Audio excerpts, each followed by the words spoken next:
I was stirring my third cup of coffee in Meridian Financial's 37th floor break room when Jennifer from HR appeared in the doorway like a bad omen. Her smile was too bright, her tone too casual when she said, "Emma, got a minute?" After 12 years in the Chicago high-rise, I'd learned that corporate speak for disaster always started with fake pleasantries and ended with your life in a cardboard box. 3 months ago, that conversation destroyed everything I'd built. Today, that same company is begging me to save their $2 billion system that only I know how to operate. And the beautiful part? I'm the one who gets to decide whether they survive. Before we jump back in, tell us where you're tuning in from, and if this story touches you, make sure you're subscribed, because tomorrow, I've saved something extra special for you. My name is Emma Rodriguez, and for 12 years, I was the invisible backbone of Meridian Financial's entire operation. While the executives in their glass offices took credit for innovative technology and competitive advantages, I was the one actually building their digital empire from the ground up. Every morning at 6:30, I'd badge into the 37th floor of their downtown Chicago tower, coffee in hand, ready to keep their money machine humming. Meridian Financial wasn't always the powerhouse it became. When I started in 2012, we were a scrappy regional investment firm with big dreams and a small budget. The kind of place where everyone wore multiple hats and the CEO knew your name because there were only 40 employees total. They'd hired me straight out of Northwestern with a computer science degree, and a promise that I'd help them build something special.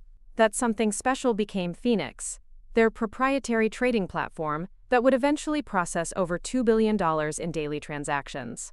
While our competitors paid millions to license third-party trading systems, Meridian wanted something custom-built, something that would give them an edge in an increasingly competitive market. The board had grand visions of technological superiority, but what they really had was a 24-year-old woman with coding skills and the determination to prove herself in a male-dominated industry. I designed Phoenix from scratch, writing every line of code, configuring every security protocol, and building every fail-safe that would keep their money flowing safely through digital channels.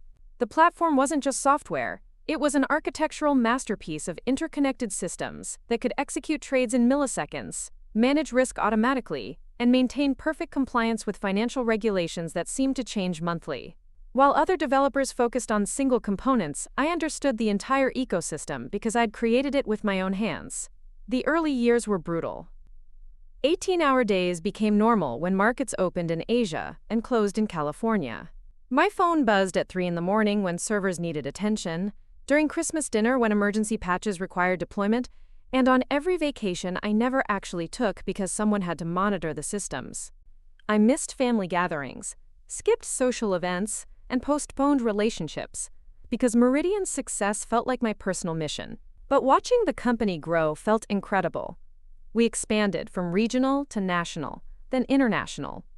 Our client base multiplied from hundreds to thousands. The trading volume that started at millions per day eventually reached billions. Phoenix scaled beautifully, adapting to increased load and complexity, because I'd built it with growth in mind.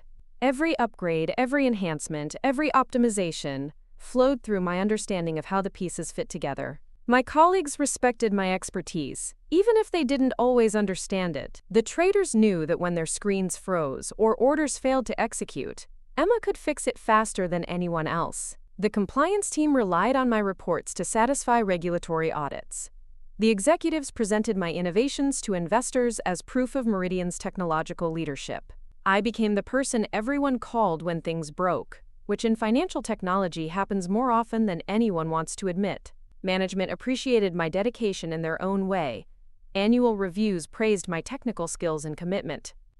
My salary increased steadily, along with additional responsibilities and the unofficial title of Senior Systems Administrator. They gave me my own office, upgraded my equipment, and generally treated me well enough that I never seriously considered leaving.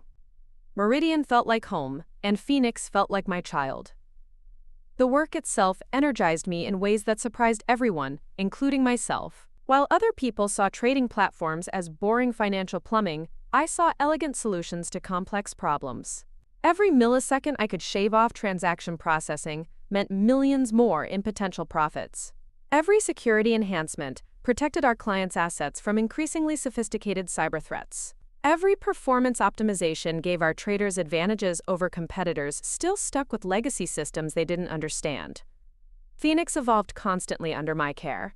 I added machine learning algorithms that could predict market volatility and adjust risk parameters automatically. I integrated blockchain verification for high-value transactions that needed immutable audit trails. I built redundant failover systems that could maintain operations even if primary data centers went offline.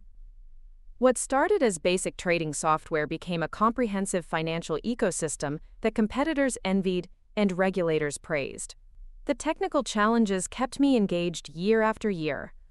Financial markets operate at speeds that human reflexes can't match, creating system requirements that push standard technology to its limits. Network latency measured in microseconds becomes critically important when algorithmic trading programs compete for the same opportunities. Database architectures that work perfectly for normal applications collapse under the sustained high-frequency load of continuous market data streams. I solved problems that didn't have textbook answers, because the intersection of cutting-edge technology and complex financial regulations created unique challenges. Building secure systems that could satisfy both cybersecurity requirements and regulatory compliance while maintaining the performance necessary for competitive trading required deep expertise in multiple domains.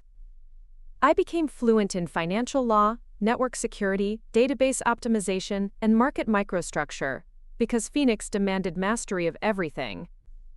My personal life definitely suffered during those years. Dating became impossible when your phone buzzes with system alerts during romantic dinners. Friendships faded when you consistently cancel weekend plans because market volatility requires constant monitoring. Family relationships strained when holiday visits get interrupted by emergency conference calls with panicked traders who can't understand why their strategies aren't executing properly. But the professional satisfaction felt worth the sacrifice. Every successful day of trading represented millions of dollars flowing through systems I'd designed and maintained. Every smooth transition through market turbulence proved that my architecture could handle real-world stress. Every regulatory audit that passed without violations demonstrated that my compliance frameworks actually worked under scrutiny. Meridian's success became my success in ways that went beyond salary or job satisfaction. When financial publications wrote articles about innovative trading platforms, they were describing my work even if my name never appeared in print. When industry conferences featured presentations about proprietary technology advantages, executives were showcasing systems I'd built from nothing. When competitors tried to poach our clients by promising better technology, they were competing against my daily efforts to maintain our edge. The company culture felt collaborative during those golden years. Traders would explain their strategies so I could optimize Phoenix for their specific needs. Compliance officers would walk me through new regulations so I could implement required changes before deadlines. Even the executives seemed to appreciate my contributions, occasionally mentioning my technical leadership during all-hands meetings where they outlined company achievements. I genuinely believed I was building something permanent, something that would be my professional legacy. Phoenix represented 12 years of learning, growing, and solving problems that most people couldn't even understand. The platform contained not just code and data, but accumulated expertise that couldn't be easily replicated or replaced. Every component reflected decisions I'd made, optimizations I'd discovered, and solutions I'd invented when standard approaches failed. Looking back now, I realize I was naive about corporate loyalty and job security. I thought excellence provided protection, that being indispensable meant being valued. I assumed that 12 years of dedication and success would earn me a permanent place in Meridian's future. The idea that they might eliminate my position never seriously occurred to me, because I couldn't imagine how they'd continue operating without the person who understood their most critical systems. But industries change, leadership changes, and priorities change in ways that individual contributors can't control or predict. The regional investment firm that had hired me to build their technology was becoming a different organization with different values and different definitions of success. New management brought new philosophies about how financial services companies should operate and what kind of technology infrastructure they needed. The warning signs were probably visible earlier, but I was too focused on daily operational demands to recognize the shifting political landscape. Budget meetings that used to include me started happening without my input. Technology decisions that had always required my approval began getting made by people who didn't understand the implications. Strategic planning sessions for future development excluded the person who designed the current systems. When Michael Harrison arrived as the new CEO 6 months before my termination, he brought Silicon Valley attitudes to a Chicago financial services company. His background was in venture capital and technology startups, industries where rapid change and creative destruction are considered virtues rather than risks. He talked constantly about digital transformation, cloud migration, and eliminating legacy dependencies, without seeming to understand what those concepts meant in highly regulated financial services. Harrison's first all-hands meeting should have been a red flag, but I interpreted his comments about modernization as natural executive enthusiasm rather than threats to my position. When he mentioned moving away from proprietary systems toward industry-standard solutions, I assumed he meant expanding our capabilities rather than replacing what already worked. When he talked about reducing concentration risk in critical systems, I thought he meant adding redundancy rather than removing expertise.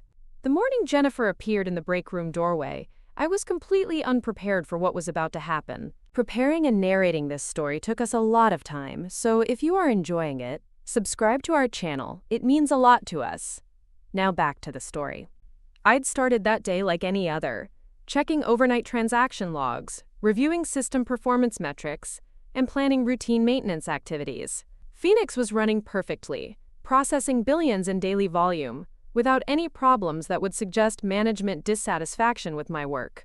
I followed Jennifer down the familiar hallway past cubicles where I'd worked alongside colleagues for over a decade. The elevator ride to the executive conference room felt routine rather than ominous. Even when I saw Michael Harrison waiting with paperwork spread across the table, I assumed this was some kind of strategic planning discussion where my technical input was needed. The words hit me like a physical blow. Your position is being eliminated. 12 years of building, maintaining, and improving their most valuable asset, and they were discarding me like outdated equipment. The casual way Harrison delivered the news made it clear he'd given more thought to his lunch order than to the implications of removing the only person who truly understood their trading platform. When he offered me 2 weeks severance and mentioned transition documentation requirements, I realized he had no comprehension of what he was actually doing. You can't transition 12 years of architectural knowledge through a few emails and some hastily written procedures. Phoenix wasn't just software running on servers. It was a living system that required deep understanding to maintain, modify, and troubleshoot when problems inevitably arose. The most insulting part was his explanation about, quote, concentration risk and the need for more collaborative cloud-based infrastructure. He was eliminating the person who designed their systems specifically to avoid the risks he claimed to be worried about. Phoenix already included redundancy, disaster recovery, and documented procedures for every conceivable failure scenario. The only concentration risk was having executives who didn't understand what they were managing. But I kept my reaction controlled and professional, which seemed to surprise both Jennifer and Harrison. They'd prepared for tears, protests, or threats about wrongful termination lawsuits. Instead, they got calm acceptance and polite cooperation with their transition requirements. What they didn't realize was that my composure came from understanding something they couldn't grasp. They thought they were firing an employee. What they'd actually done was eliminate their ability to operate the system that generated their profits. As I packed 12 years of my professional life into a cardboard box, watching former colleagues avoid eye contact like unemployment might be contagious, I felt something cold and focused crystallizing in my mind. Not anger, exactly, but clarity about what was going to happen next. Harrison wanted to modernize their operations and eliminate legacy dependencies. He was about to discover what legacy dependencies actually meant when they disappeared. The elevator ride down 37 floors gave me time to process the magnitude of their mistake. Phoenix wasn't just a trading platform, it was a fortress designed around the assumption that Emma Rodriguez would always be there to maintain it. Every security protocol, every access control, every emergency procedure assumed my continued presence, because I'd built them during an era when employee loyalty was mutual rather than one-sided.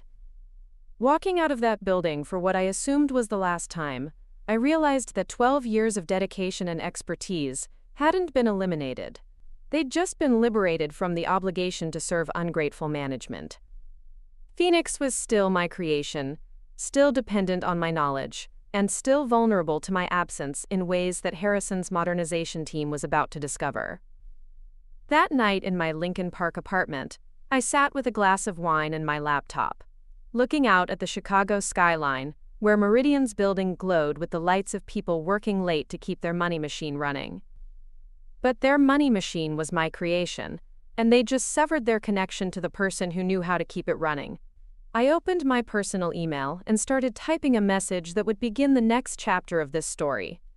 Because sometimes the best revenge isn't dramatic or emotional.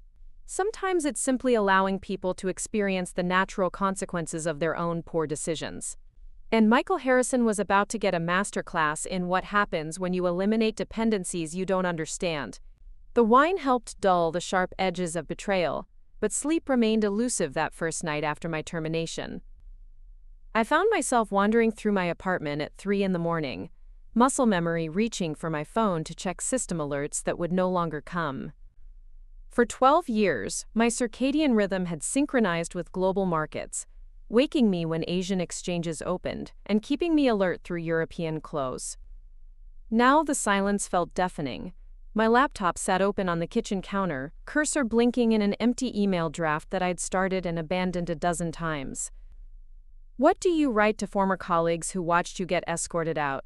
How do you explain to your network that the company you helped build had decided you were expendable? The professional obituary of Emma Rodriguez felt too final to commit to words.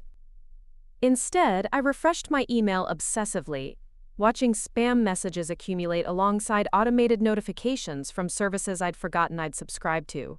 LinkedIn updates about former classmates getting promoted, marketing emails from conferences I'd never attend, newsletter subscriptions that suddenly felt like mockery of a career that had just ended without warning. At 4:17 a.m, my phone buzzed with a message that made me sit up straighter. The sender was David Chen, a name I hadn't seen in my inbox for months but recognized immediately. David had been Meridian's lead compliance officer until 3 years ago, when he'd left to start his own consulting firm. We'd worked closely together during his tenure, collaborating on regulatory implementations that required both legal expertise and technical precision. His message was brief but loaded with implications that made my pulse quicken. Emma, heard through the grapevine about what happened at Meridian. Shocked, doesn't begin to cover it. Coffee tomorrow? I have something that might interest you. The timestamp showed he'd sent it at midnight Pacific time, which meant he was either working very late in Los Angeles or very early somewhere else entirely. I typed and deleted several responses before settling on something appropriately professional yet intrigued. David, good to hear from you. Coffee sounds perfect.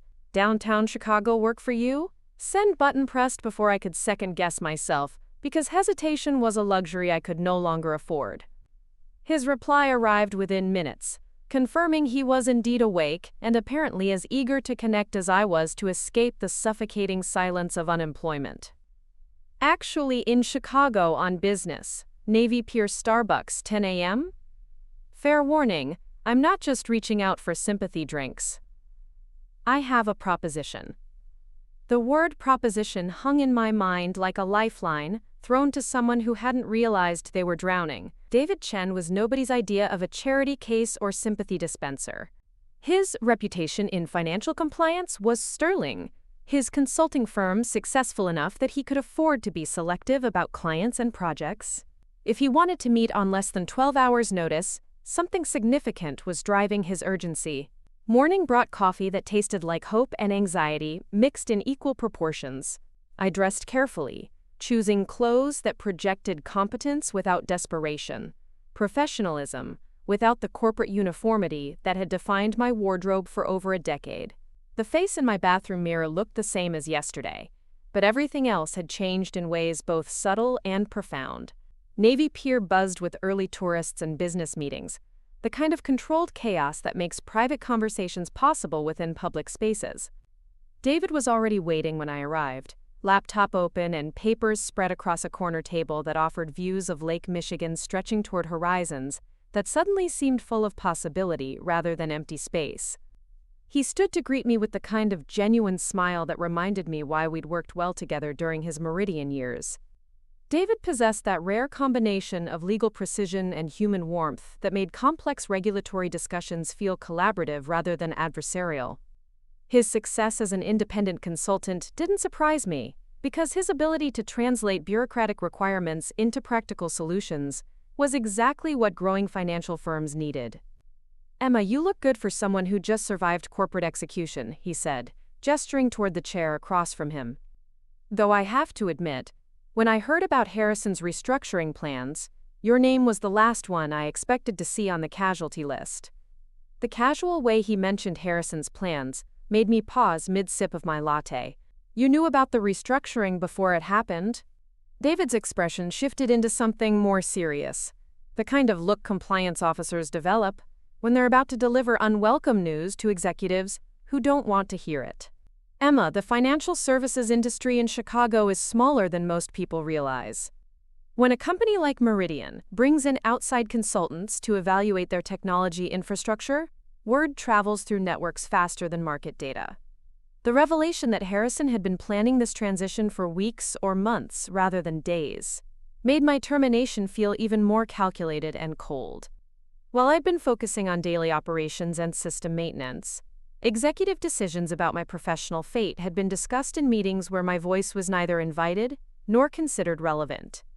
Cloud Tech Solutions has been circulating proposals for proprietary system modernization since January, David continued, his tone carefully neutral but his implications crystal clear. They specialize in taking custom-built platforms and migrating them to standardized cloud architectures. Their sales pitch emphasizes reducing dependency on individual expertise and eliminating single points of failure. Individual expertise. Single points of failure. The corporate euphemisms for Emma Rodriguez and her 12 years of irreplaceable knowledge felt like academic discussions of my professional extinction. Cloud Tech had convinced Harrison that my absence would improve their operation rather than cripple it, which suggested they understood neither the complexity of Phoenix nor the accumulated wisdom required to maintain it. "Here's what's interesting, though," David said, leaning forward with the intensity that used to emerge during our most challenging compliance projects. "Apex Consulting just landed a major contract that I think you'd find personally fascinating. We're doing comprehensive due diligence for Sterling Holdings, and one of their recent acquisitions needs a complete technology risk assessment." The name Sterling Holdings triggered recognition somewhere in the back of my memory. Major investment firm, private equity focus, the kind of organization that bought smaller companies and optimized them for maximum profitability. Their involvement in anything related to my recent situation couldn't be coincidental. "Sterling just acquired a controlling stake in Meridian Financial," David continued, watching my expression carefully. "They want independent analysis of all operational systems before they finalize integration plans. Specifically, they need someone who understands proprietary trading platforms and can evaluate both current performance and modernization risks." Quote, "The universe has a sense of humor, irony, and occasionally perfect timing. Sterling Holdings had hired David's consulting firm to assess the very systems I'd built, maintained, and just been forcibly separated from. They needed expertise in proprietary trading platforms, which was exactly what 12 years at Meridian had given me. Most importantly, they wanted independent analysis, which meant they didn't trust Meridian's internal assessments of their own capabilities. "I'm assuming you'd want me on the technical side of this evaluation," I said, trying to keep my voice steady despite the adrenaline surge that was making my hands tremble slightly around my coffee cup. David nodded, but his expression suggested there was more to this opportunity than straightforward consulting work. "Emma, Sterling's executives are concerned about what they're calling concentration risk in critical systems. Their preliminary review identified potential vulnerabilities related to knowledge management and succession planning in key technology roles." Knowledge management and succession planning. More corporate euphemisms, but these ones cut closer to the truth about what Harrison had actually done. Sterling's due diligence had identified exactly the risks that Meridian's new management had created, by eliminating their most experienced systems administrator without proper transition planning. They want someone who can assess not just the current state of Meridian's technology, but also the viability of ongoing modernization efforts, David explained. Someone who understands both the technical architecture and the operational challenges of maintaining high-frequency trading platforms under regulatory compliance requirements. Every word of his description matched my background perfectly, almost as if the consulting requirements had been written specifically for my qualifications and experience. Which raised the obvious question of how much David knew about my termination and whether this opportunity was coincidence or carefully orchestrated intervention. David, I have to ask, did you know about my situation before you reached out? His smile was answer enough, but he provided details anyway. Emma, when someone with your reputation suddenly becomes available in a market this specialized, people notice immediately. I got 3 calls yesterday from former colleagues asking if Apex was hiring. Your termination isn't just Meridian's loss, it's an opportunity for everyone who understands what you bring to the table. The idea that my professional network had mobilized within hours of my termination felt both humbling and empowering. While I'd been sitting in my apartment questioning my value and future prospects, industry colleagues were already discussing how to leverage my suddenly available expertise for their own projects and clients. Sterling's timeline is aggressive, David continued. They want preliminary findings within 2 weeks and comprehensive analysis within a month. The compensation reflects their urgency and the specialized nature of the work. We're talking about daily rates that exceed what most people make in a week. Numbers matter in financial services, and the numbers David mentioned made my severance package look like lunch money. More importantly, the timeline meant I'd be evaluating Meridian's systems while Harrison's modernization efforts were still in their early stages. I'd have front-row seats to watch Cloud Tech discover exactly how unprepared they were for the challenges ahead. There's one more thing you should know, David said, his tone shifting into the careful territory that compliance officers use when delivering information that could be legally sensitive. Sterling's acquisition of Meridian includes performance milestones and operational benchmarks that need to be maintained during the transition period. If the modernization efforts impact trading volume or system reliability beyond acceptable thresholds, there could be significant financial consequences. Financial consequences for whom became the critical question. If Sterling had structured their acquisition with performance requirements, then Meridian's management would be personally accountable for maintaining operational excellence during the technology transition. Harrison's decision to eliminate experienced personnel and replace proven systems with untested alternatives suddenly carried much higher stakes than simple internal reorganization. I'm interested, I said, though the words felt inadequate for the surge of anticipation and possibility that was replacing yesterday's devastation and uncertainty. When would you need an answer? David checked his watch and smiled. How about now? I have Sterling's executives on a conference call in 30 minutes, and they specifically asked me to reach out to you if you were available. Apparently your reputation extends beyond Chicago. The speed of everything felt surreal but exhilarating. 24 hours ago, I'd been a disposable employee with an uncertain future. Now I was being recruited for high-level consulting work that would position me as an expert evaluator of the very systems I'd created. The irony was delicious, but the professional opportunity was even better. Yes, I said without hesitation. When do we start? David's grin was worth every moment of uncertainty I'd endured since yesterday's termination. How about right now? I'll send you the non-disclosure agreement and preliminary project documentation while we walk back to my hotel. The conference call will give you a chance to ask questions and understand exactly what Sterling needs from this assessment. As we left the coffee shop and walked along Navy Pier toward downtown Chicago, I felt something fundamental shifting in my perspective about the last 24 hours. What had seemed like professional catastrophe was revealing itself as unexpected liberation from a situation I hadn't realized had become toxic and limiting. The conference call with Sterling's executives exceeded my highest expectations for immediate professional vindication. Their questions were sophisticated, their concerns legitimate, and their appreciation for specialized expertise evident in every aspect of our conversation. They understood that proprietary trading platforms represented both competitive advantages and operational risks that required careful management and deep expertise. Most importantly, they recognized that Meridian's recent personnel changes created exactly the kind of knowledge management vulnerabilities that could threaten operational continuity during system transitions. They wanted independent assessment specifically because they didn't trust internal evaluations from management teams that might be motivated to minimize problems or overstate capabilities. When the call ended, I had official consulting credentials, access to Meridian systems for evaluation purposes, and daily compensation rates that made my former salary look embarrassingly modest. I also had something more valuable than money: purpose, direction, and the professional satisfaction of being valued for exactly the expertise that Harrison had dismissed as obsolete. David walked me to the lobby of his hotel, where we shook hands like business partners, rather than former colleagues offering sympathy. "Emma, I think this arrangement is going to work out better for everyone than anyone expected.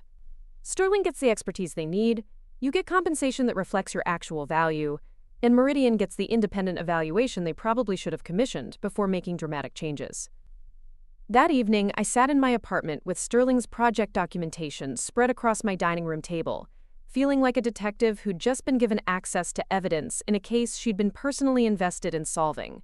The preliminary materials included financial projections, operational benchmarks, and performance requirements that painted a clear picture of what was at stake. Sterling's acquisition of Meridian was structured as a growth investment rather than a simple buyout. They expected improved efficiency, expanded capacity, and enhanced profitability through strategic modernization of core systems.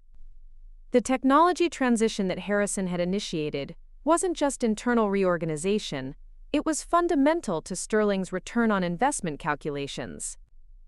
If the modernization failed or created operational disruptions, the financial consequences would extend far beyond Meridian's immediate management. Sterling's shareholders, lending partners, and regulatory relationships all depended on successful execution of the integration plan that assumed technology improvements rather than degradation.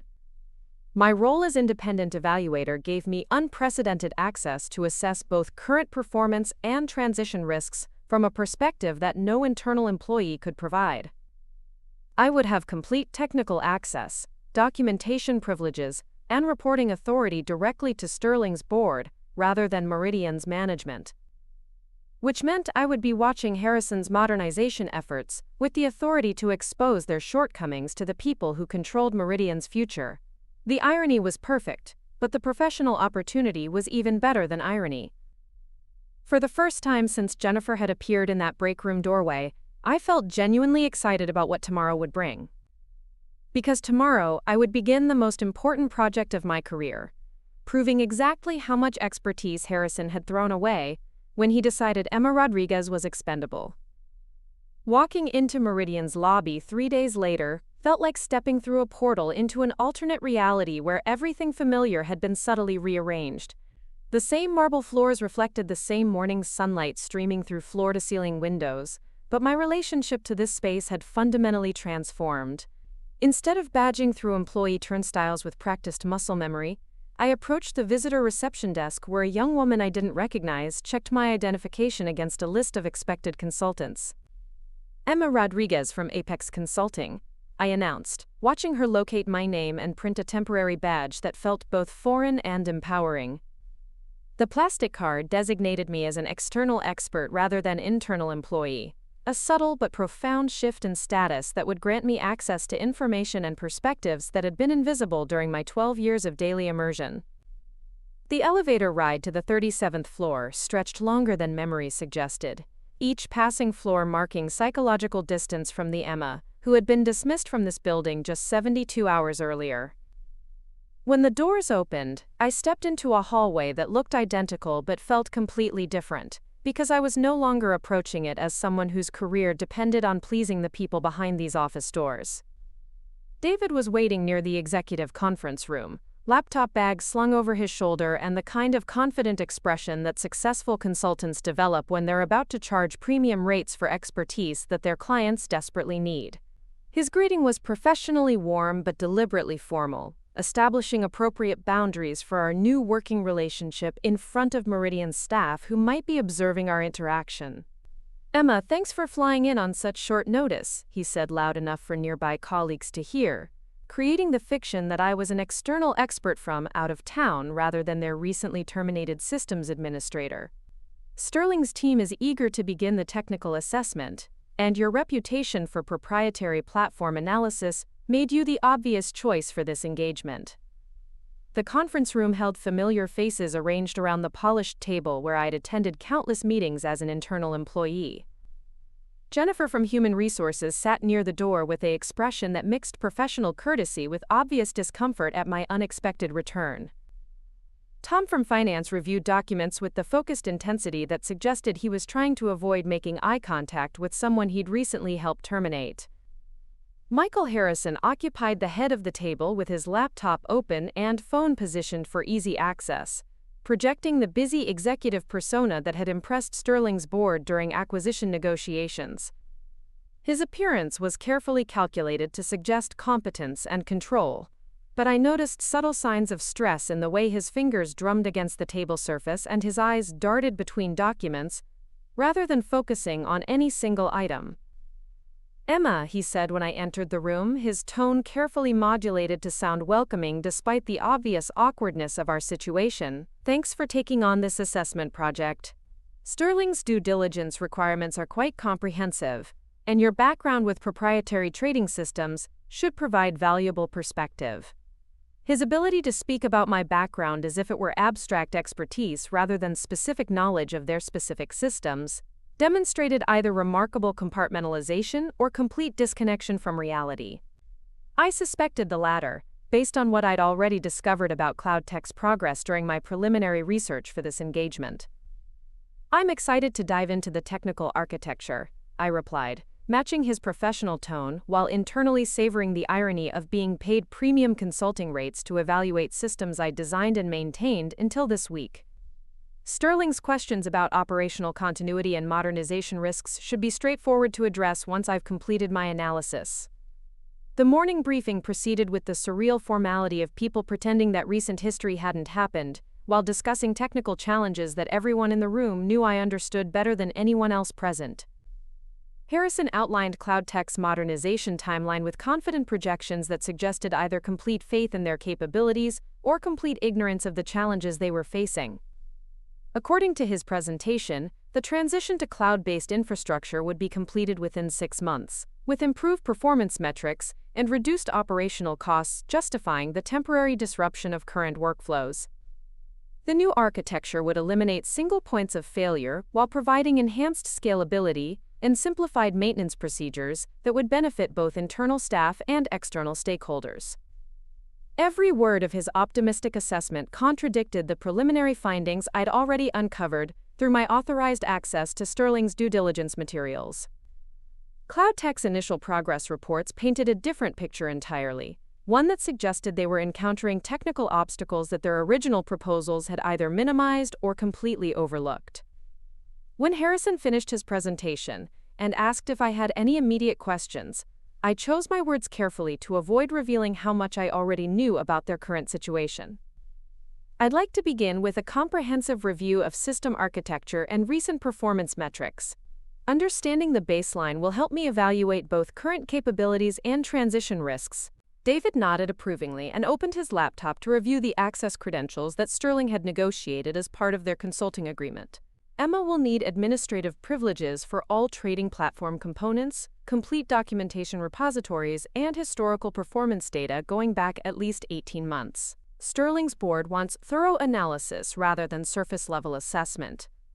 The request for administrative privileges created a moment of visible tension around the table, as Harrison and his staff realized they would be granting their recently terminated systems administrator complete access to every component of the infrastructure she'd previously managed.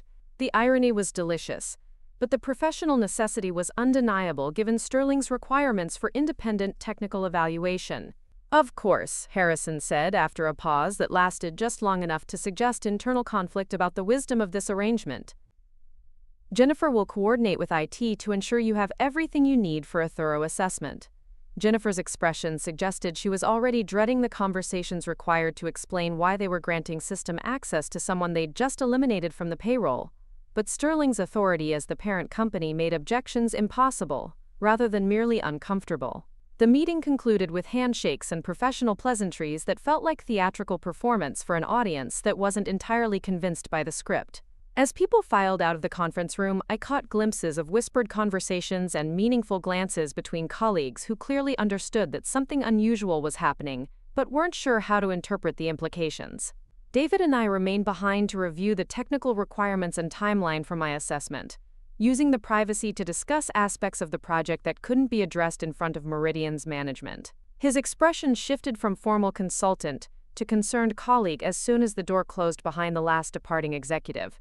"Emma, I need to prepare you for what you're about to discover," he said, his voice dropping to the confidential tone that compliance officers use when delivering sensitive information. Sterling's preliminary review has already identified several red flags in CloudTech's progress reports.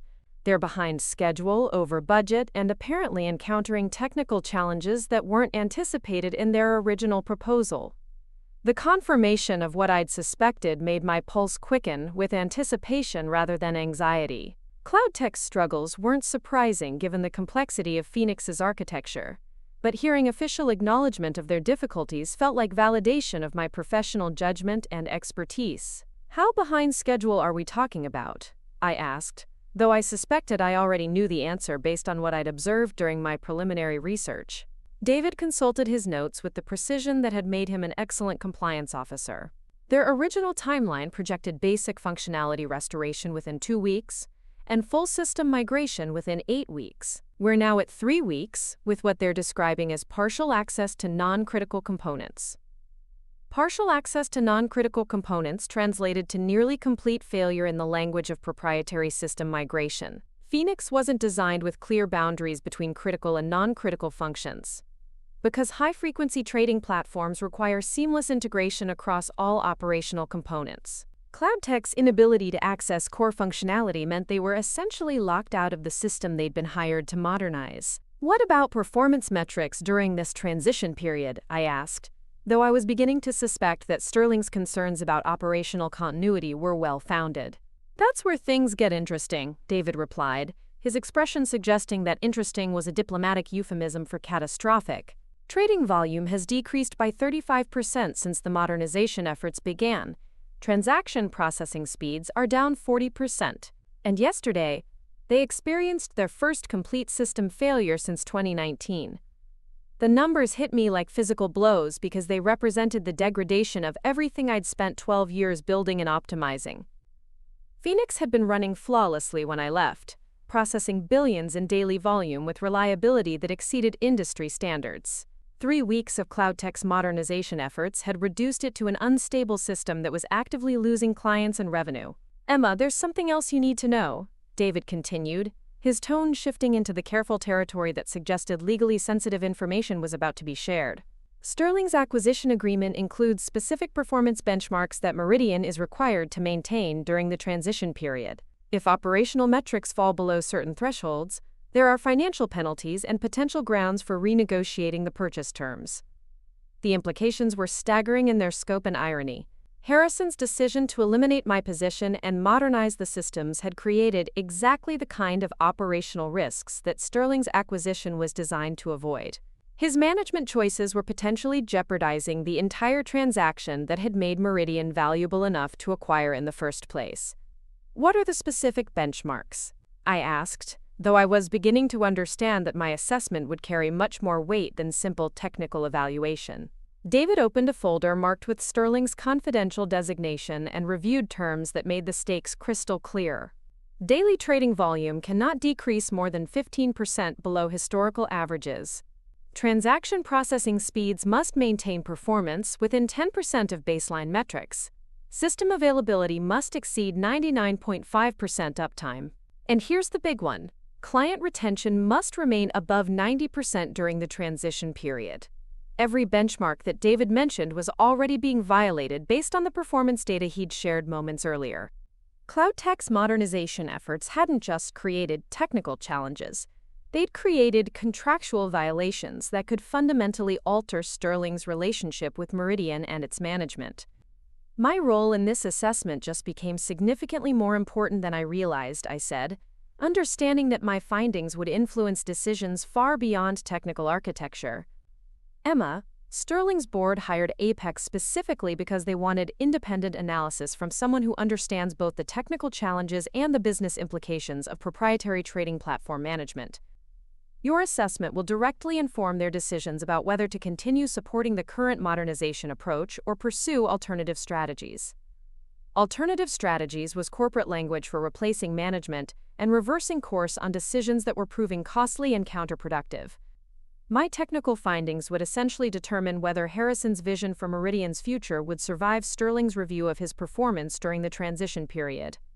That afternoon, I sat alone in a temporary office that Meridian had provided for my consulting work, staring at login screens that displayed familiar interfaces with unfamiliar restrictions. The administrative access that Sterling had negotiated gave me comprehensive visibility into every component of Phoenix's architecture, but from the perspective of an external evaluator rather than internal maintainer. The first thing I noticed was the degradation in system performance that CloudTech's modernization efforts had created. Response times that had been measured in milliseconds were now stretching into full seconds for complex queries. Database operations that had been optimized for high-frequency trading were struggling with basic transaction processing. Network communications that had been fine-tuned for minimal latency were experiencing delays that would be unacceptable in competitive trading environments. But the performance problems were just symptoms of deeper architectural issues that CloudTech had created through their attempts to modernize systems they didn't understand. Phoenix wasn't simply custom software running on standard hardware, it was an integrated ecosystem, where every component had been designed to work seamlessly with every other component through interfaces and protocols that existed nowhere except in my knowledge and documentation. CloudTech's approach had been to replace individual components with cloud-based alternatives without understanding how those components interacted with the broader system architecture. It was like replacing the engine in a Formula One race car with a motor from a minivan and expecting improved performance because the replacement was newer and more standard. The security implications were even more troubling than the performance degradation. Phoenix's authentication systems had been designed around multiple layers of verification that included not just passwords and tokens, but biometric data and hardware-specific identifiers that were unique to the original configuration. CloudTech's attempts to modernize these security protocols had created vulnerabilities that would make any compliance officer lose sleep. Access logs revealed attempted intrusions that had been automatically blocked by security systems that CloudTech didn't understand and couldn't properly maintain. Failed authentication attempts were accumulating at rates that suggested either systematic probing by external threats or internal confusion about proper access procedures. Either scenario represented risks that could jeopardize Meridian's trading license and regulatory standing. The disaster recovery systems told an even more concerning story. Phoenix included redundant failover capabilities that could maintain operations even during catastrophic hardware failures or network disruptions. These systems required regular testing and maintenance to ensure they would function correctly during actual emergencies. CloudTech's modernization efforts had disrupted these critical backup systems, leaving Meridian vulnerable to outages that could cost millions in lost trading opportunities. Documentation repositories that had been meticulously maintained during my tenure were showing signs of confusion and inconsistency as CloudTech attempted to understand and modify systems without proper knowledge transfer. Comments and notes that I'd embedded in code to explain complex logic were being deleted or replaced with generic placeholders that eliminated crucial context for future maintenance. Most troubling of all, I discovered evidence that CloudTech had been attempting to reverse engineer proprietary algorithms that gave Meridian competitive advantages in automated trading. Their modifications were not just failing to improve performance, they were actively degrading the sophisticated logic that enabled Phoenix to execute profitable strategies faster than competitors using standard platforms. By late afternoon, I had documented enough technical problems to fill a comprehensive report that would make Sterling's board question every aspect of Harrison's modernization strategy. But I also had something more valuable than evidence of current problems: I had complete understanding of how to fix everything that cloud tech had broken.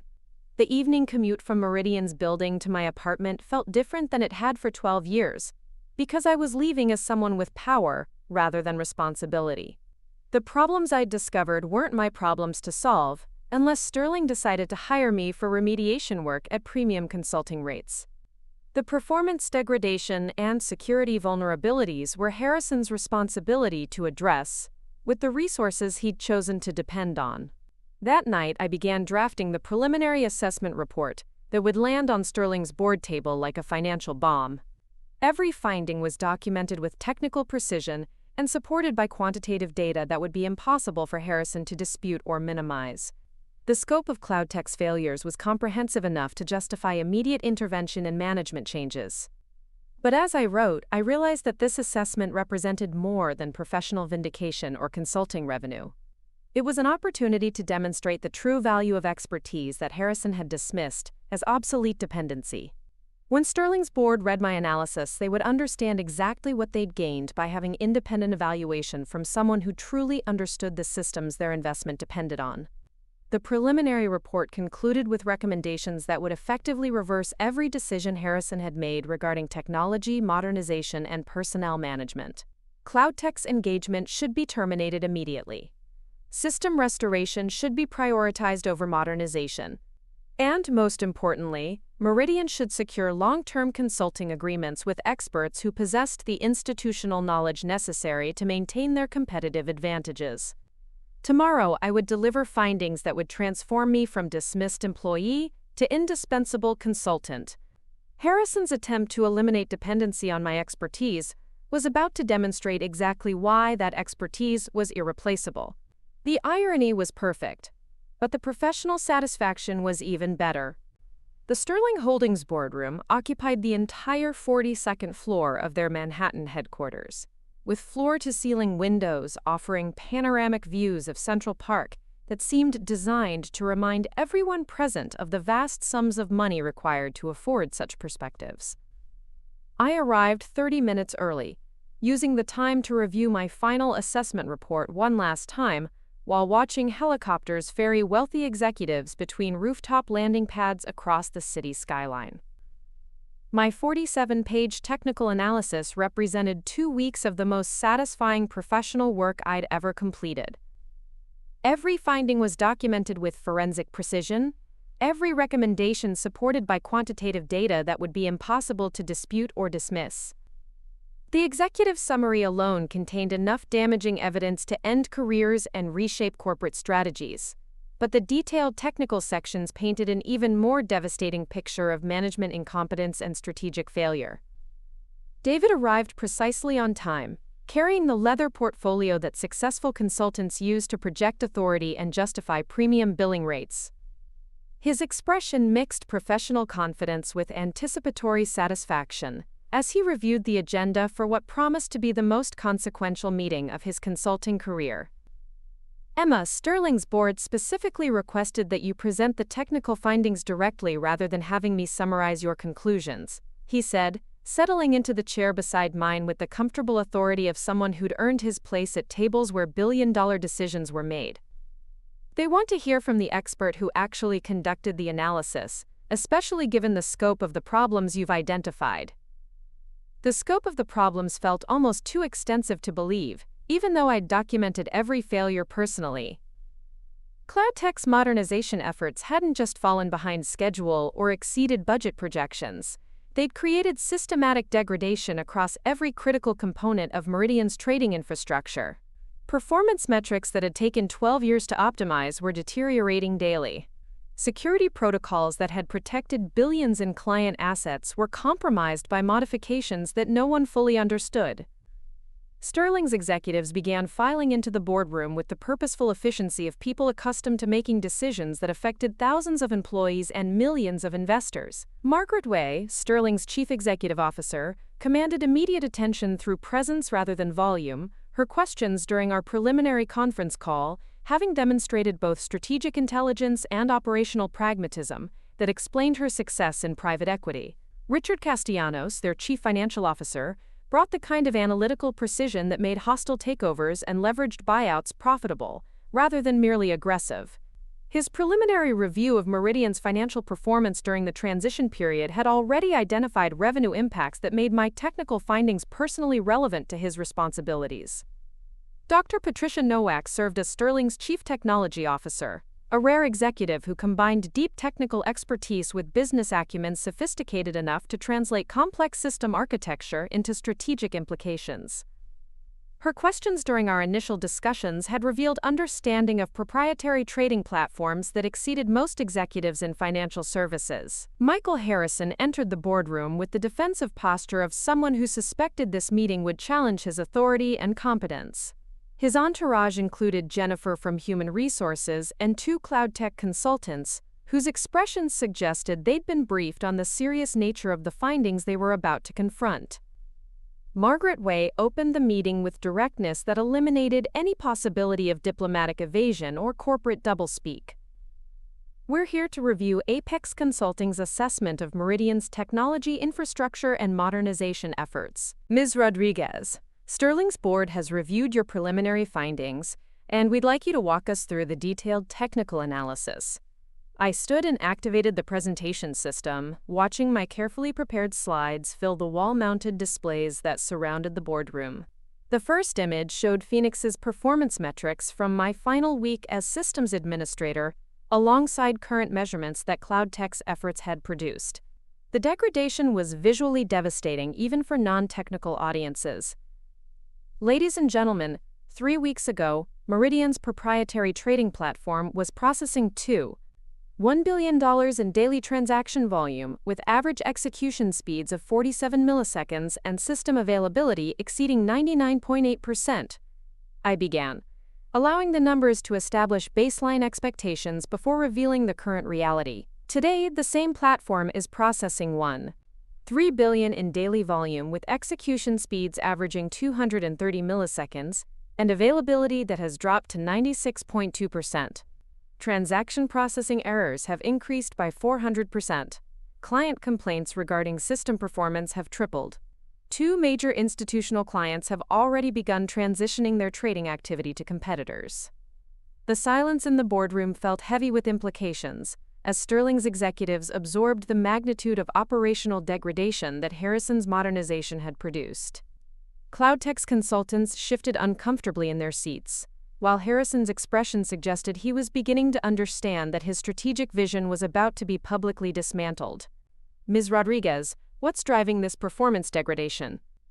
Dr. Nowak asked, her technical background enabling questions that cut directly to systemic issues rather than superficial symptoms.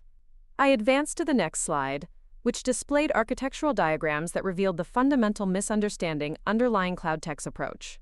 Phoenix was designed as an integrated ecosystem where every component communicates through proprietary interfaces optimized for minimal latency and maximum throughput. CloudTech's modernization strategy attempts to replace individual components with cloud-based alternatives without understanding how these replacements interact with the broader system architecture. The technical explanation continued for 20 minutes, walking Sterling's board through database optimization failures, network communication bottlenecks, and security protocol compromises that CloudTech's modifications had created.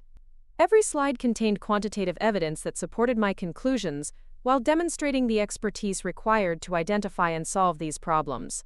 Harrison attempted to interrupt twice with explanations about temporary transition challenges and expected modernization benefits. But Margaret Way's expression made clear that defensive justifications weren't welcome until the complete assessment had been presented. The security analysis proved particularly damaging to CloudTech's credibility and Harrison's judgment. Authentication systems that had protected Meridian's infrastructure for over a decade were showing vulnerabilities that could expose client data and trading strategies to external threats. Access controls that had been fine-tuned through years of regulatory compliance were compromised by modifications that created potential audit failures. The current security posture represents unacceptable risk to both operational continuity and regulatory compliance, I explained, displaying logs that showed attempted intrusions and failed authentication events that were accumulating at alarming rates. CloudTech's modifications have created attack vectors that didn't exist in the original architecture, while eliminating defensive capabilities that had proven effective against sophisticated threats. Richard Castellanos leaned forward with the focused intensity that financial executives develop when discussing matters that could affect quarterly earnings and shareholder returns. Ms. Rodriguez, what are the financial implications of these technical problems? Sterling's acquisition was predicated on Meridian maintaining operational excellence during the integration period. The financial analysis represented the most devastating section of my assessment because it translated technical failures into dollar amounts that made Harrison's decisions look like corporate malpractice, rather than strategic innovation. Revenue losses were accelerating as clients migrated to competitors offering more reliable execution. Compliance costs were mounting as regulatory authorities questioned Meridian's ability to maintain required standards during system transitions.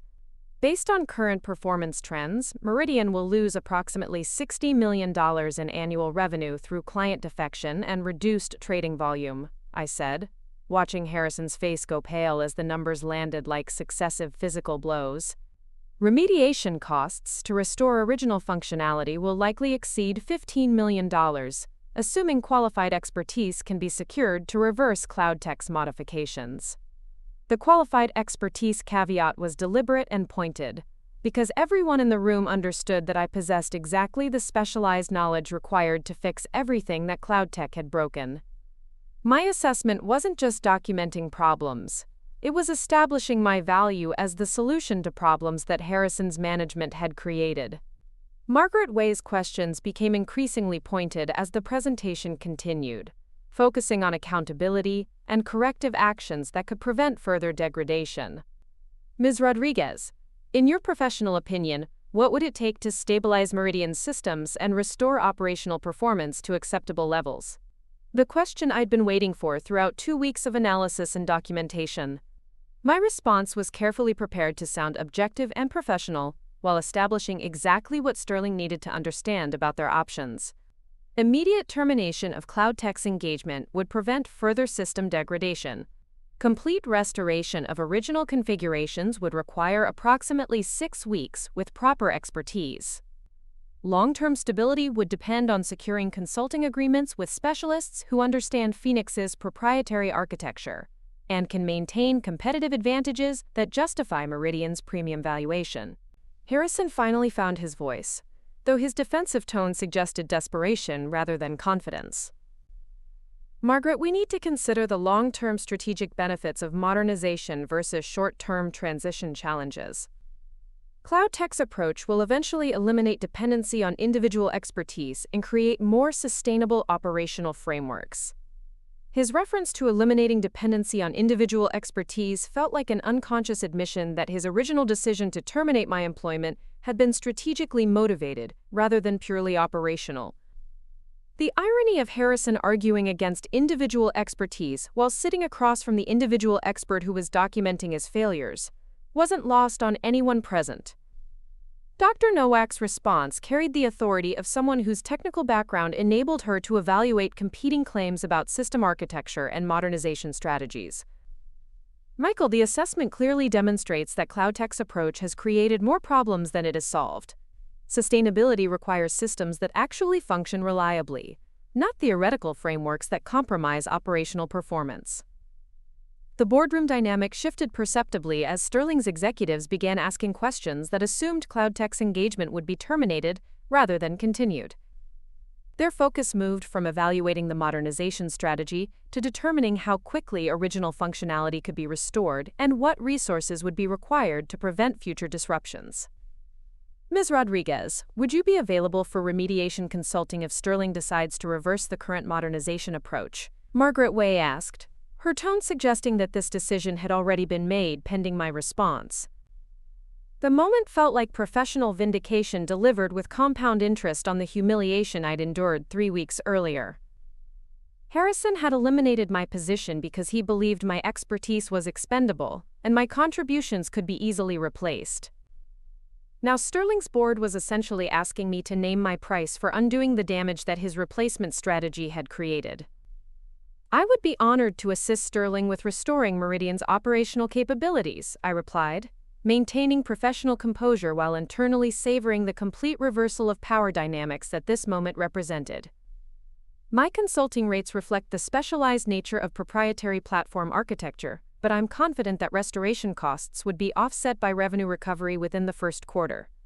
The financial projections I'd prepared showed that hiring me to fix CloudTech's damage would pay for itself through improved performance and client retention within 90 days. Sterling's investment in my expertise would generate positive returns while protecting the larger acquisition investment that Harrison's decisions had jeopardized. Margaret Way concluded the meeting with decisions that felt like watching justice delivered through corporate efficiency. CloudTech's engagement would be terminated immediately. I would be hired as principal consultant for system restoration with full authority over technical decisions. Harrison would remain as chief executive officer, but with reduced autonomy over technology strategy and personnel decisions. The last stipulation was particularly satisfying because it meant Harrison would have to work with me on a daily basis, while knowing that his attempt to eliminate my position had backfired so completely that I now held more power over Meridian's future than he did. Walking out of Sterling's boardroom, I felt the kind of professional satisfaction that comes from demonstrating expertise under conditions where failure would have been personally and financially devastating. 3 weeks ago, Harrison had offered me severance and janitorial work as alternatives to accepting termination. Today, Sterling's board had offered me consulting authority and compensation that exceeded most executive salaries. The return flight to Chicago gave me time to process the magnitude of transformation that had occurred in less than a month. Harrison's attempt to modernize Meridian's technology and eliminate dependency on my expertise had created exactly the conditions that made my expertise indispensable and my consulting services invaluable. David met me at O'Hare with champagne and the kind of satisfied expression that successful consultants develop when their strategic recommendations are validated by client outcomes. Emma, Sterling's board was so impressed with your assessment that they've asked Apex to conduct similar evaluations for 2 other acquisitions. Your expertise in proprietary platform analysis is apparently exactly what private equity firms need for technology due diligence. The expanding opportunities felt surreal but appropriate given the professional journey that had brought me from terminated employee to sought-after consultant in less than 4 weeks. Harrison's decision to eliminate my position had inadvertently launched a consulting career that promised greater compensation, professional autonomy, and strategic influence than I'd ever enjoyed as an internal employee. That evening, I sat in my Lincoln Park apartment with a glass of wine and my laptop, reviewing the consulting contract that Sterling had prepared for my signature. The compensation exceeded my former annual salary for 6 months of work. The authority included final approval over all technology decisions affecting Phoenix's architecture. The success bonuses were tied to performance metrics that I was confident I could exceed given my understanding of the system's capabilities. More importantly, the contract included renewal options that would essentially make me Meridian's permanent chief technology officer, while maintaining the flexibility and compensation advantages of independent consulting status. Harrison's attempt to eliminate my position had ultimately resulted in my promotion to executive authority with consulting privileges. My phone buzzed with a text message from Sarah in compliance, one of the former colleagues who had reached out during the darkest period of CloudTech's failures. Emma, heard you're coming back as our consultant. Does this mean you can fix everything they broke? I typed back a response that felt like closing the circle on the most professionally satisfying month of my career. Sarah, everything's going to be better than it was before. Some improvements just take longer than expected to implement properly. The next morning brought emails from former colleagues expressing relief that I would be returning to restore the systems they depended on for their daily work. Traders who had struggled with degraded performance were eager to see Phoenix return to the reliability they remembered. Operations staff wanted to understand how quickly normal processing speeds would be restored. Even Jennifer from Human Resources sent a carefully worded message acknowledging that my consulting arrangement would benefit everyone at Meridian, though her tone suggested she understood the irony of recruiting someone they'd recently terminated to solve problems they'd created through that termination. Harrison's message was notably absent from my inbox, though I suspected he was spending his time developing explanations for how his modernization strategy had produced results exactly opposite to his promises. Sterling's board would be monitoring his performance closely during my restoration efforts, creating accountability that hadn't existed during his initial decision-making process. 6 weeks later, I stood in Meridian's 37th floor server room, watching Phoenix's performance monitors display metrics that exceeded even the historical benchmarks I'd achieved during my 12 years as systems administrator. Transaction processing speeds were 15% faster than before CloudTech's interference. System availability had reached 99.9%. Client satisfaction scores were approaching record highs.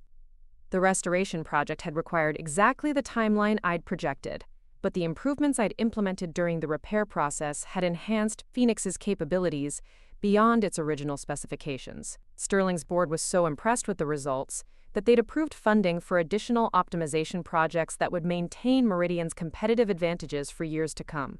Harrison remained as chief executive officer, but our working relationship had settled into professional cooperation rather than hierarchical management. He focused on client relations and business development while I maintained authority over technology strategy and system architecture.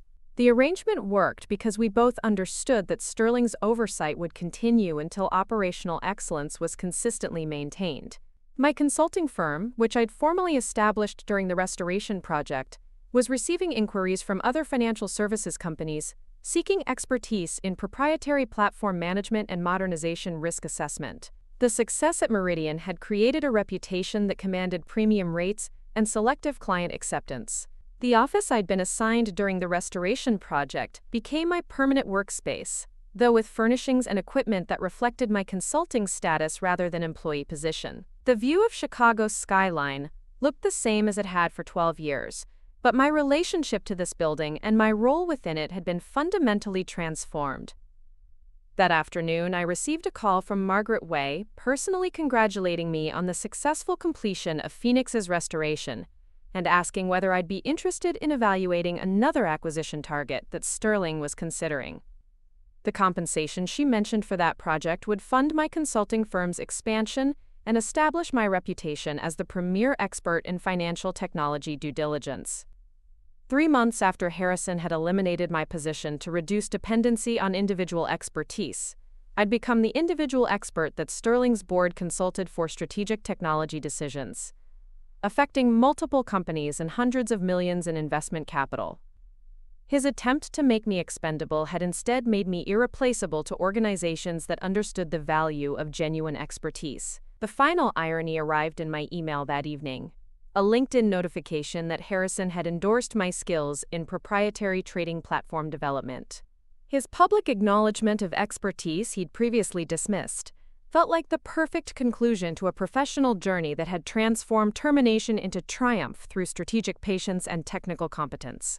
I accepted Sterling's offer for the new consulting project and spent the evening planning how to structure my firm's growth to handle increasing demand for specialized financial technology expertise. Harrison's lesson about the dangers of eliminating irreplaceable knowledge had apparently resonated throughout the private equity industry. Some dependencies, it turns out, exist because they're actually valuable, rather than merely inconvenient. And some expertise becomes more powerful when it's liberated from the constraints of traditional employment relationships. The revenge was complete, but the career that emerged from it was just beginning. 6 months after Sterling Holdings had offered me the most lucrative consulting contract of my career, I stood in the penthouse office of my newly established firm, Rodriguez Strategic Systems, watching Lake Michigan stretch toward horizons that no longer felt like boundaries, but possibilities. The space occupied 2 floors of a prestigious loop building, with floor-to-ceiling windows that provided panoramic views of the financial district where my reputation had become legend among executives who understood the difference between genuine expertise and corporate theater. My assistant knocked gently on the glass door that separated my private office from the open workspace where 12 full-time consultants managed projects for clients across North America and Europe. "Emma, the delegation from Deutsche Bank has arrived for the 3 o'clock presentation. They're requesting the full technical assessment package along with implementation timeline projections." Deutsche Bank represented my 15th major client since establishing the firm, each engagement building on the success that had transformed my termination from Meridian into the foundation for an empire built on specialized knowledge that most executives didn't even realize they needed. The German executives had flown to Chicago specifically to discuss my assessment of their proprietary trading systems, seeking the same kind of comprehensive analysis that had saved Sterling Holdings millions in acquisition costs. The conference room buzzed with quiet efficiency as my team prepared materials for a presentation that would likely result in a seven-figure consulting agreement. Charts and diagrams covered multiple wall-mounted displays, each visualization representing months of research into European financial technology infrastructure and regulatory compliance requirements that most American consultants couldn't navigate effectively. Dr. Klaus Weber, Deutsche Bank's chief technology officer, led a delegation that included senior executives from their New York and Frankfurt offices, each bringing expertise in different aspects of the modernization challenges that had become my specialty. Their preliminary questions during our initial conference call had revealed sophisticated understanding of the technical and strategic issues that made proprietary platform management both valuable and dangerous when handled improperly. Ms. Rodriguez, your reputation in proprietary system analysis has reached our European operations, Dr. Weber began, his accent adding gravity to words that carried implications worth hundreds of millions in potential savings or losses. We're particularly interested in your methodology for evaluating modernization risks before they become operational failures. The methodology he referenced had evolved from my painful experience watching cloud tech destroy systems I'd spent 12 years perfecting, but the lessons learned from that disaster had become the foundation for a consulting approach that could predict and prevent similar failures across multiple industries and jurisdictions. My assessment framework now included not just technical analysis but organizational psychology, change management, and strategic risk evaluation that most consultants overlooked entirely. Deutsche Bank's situation presents unique challenges because of the intersection between European regulatory requirements and American market expectations, I replied, activating displays that showed complex architectural diagrams spanning multiple continents and currencies. Your proprietary systems need to maintain competitive performance while satisfying compliance frameworks that evolve constantly across different jurisdictions. The presentation continued for 90 minutes, walking Deutsche Bank's executives through technical assessments that revealed vulnerabilities they hadn't recognized and opportunities they hadn't considered. My team had spent 3 months analyzing their infrastructure remotely, identifying optimization possibilities that could improve performance while reducing operational costs and regulatory risks. The financial projections were staggering in their scope and precision. Deutsche Bank could save 47 million euros annually through strategic system modifications that my firm could implement over 18 months. More importantly, they could avoid the kind of catastrophic modernization failures that had cost competitors hundreds of millions in lost revenue and regulatory penalties. Ms. Rodriguez, your analysis identifies specific areas where our current modernization efforts could create exactly the problems you describe, Dr. Weber observed, his expression mixing appreciation with concern about implications for projects already underway. How quickly could your team begin remediation work if we decided to engage Rodriguez Strategic Systems? The question represented validation that exceeded even my most optimistic projections when I'd first established the firm. Deutsche Bank wasn't just seeking consultation about potential problems. They were prepared to halt existing modernization efforts and hire my team to implement alternatives that would achieve their strategic objectives, without jeopardizing operational stability. My team could begin preliminary assessment within 2 weeks, with comprehensive remediation planning completed within 6 weeks, I replied, maintaining professional composure while internally celebrating another triumph of expertise over corporate ignorance. The timeline for implementation would depend on the scope of modifications required, but most clients see measurable improvements within the first quarter. Dr. Weber exchanged glances with his colleagues before responding with the kind of decisiveness that explained Deutsche Bank's success in competitive international markets. Ms. Rodriguez, we'd like to proceed with engagement. Our legal team will work with yours to finalize contractual terms, but we're prepared to authorize preliminary assessment work immediately. The meeting concluded with handshakes and professional pleasantries that felt like diplomatic ceremonies marking the expansion of my consulting empire into European markets. Deutsche Bank's engagement would establish Rodriguez Strategic Systems as the premier global firm for proprietary financial technology assessment, with client references spanning 3 continents and multiple regulatory frameworks.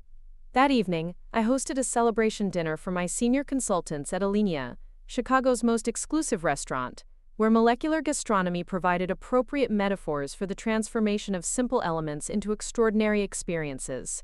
My team had grown from desperate refugees of corporate downsizing into sought-after experts whose specialized knowledge commanded respect and compensation that reflected their true value. Marcus Chen, my director of technical architecture, had joined the firm after being eliminated during a bank merger that consolidated his expertise out of existence.